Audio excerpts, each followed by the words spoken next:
The pollster who's generally considered to be the guy when it comes to presidential polling, Nate Silver, was on a talk show the other day, and basically he said all of the pollsters are hedging to keep this race close. I've linked an article in the description to the New York Post that has more details, but I kind of want to talk about this idea. It's something I've been saying for the last couple of weeks.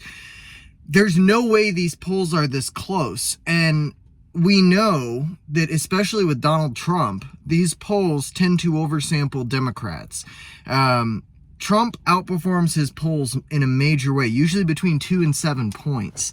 The fact that they're saying this is a razor-thin margin in the swing states, I don't believe it for a second. When I went through the map yesterday, which I encourage you to go look at if you want to know what I'm thinking about all these polls and who's going to win in which states. But the truth is, some of these polls are being manipulated, and you can find those pretty easily. Because they're big outliers. So the CNN poll in Wisconsin, for example, that took the aggregate from Trump plus about 1 to Harris plus about half. That CNN poll showed a Harris plus 6.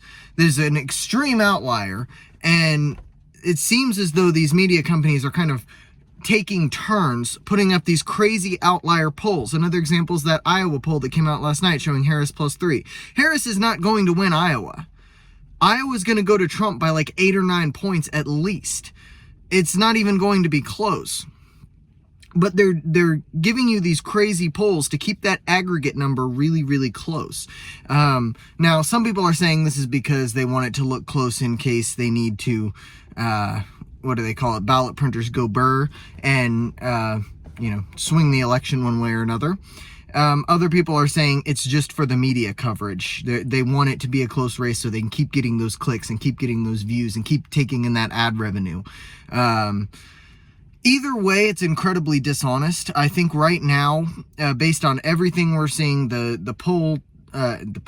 rally turnout, all of the polls, the different polls in aggregate. If you look at if you break them down poll by poll and look at the metadata, it looks as though Trump is winning, and he's going to win by either probably 287 to 251 or 312 to 226. That's been my prediction, and you can go look at my full prediction if you'd like. I have a prediction video that I streamed live last night.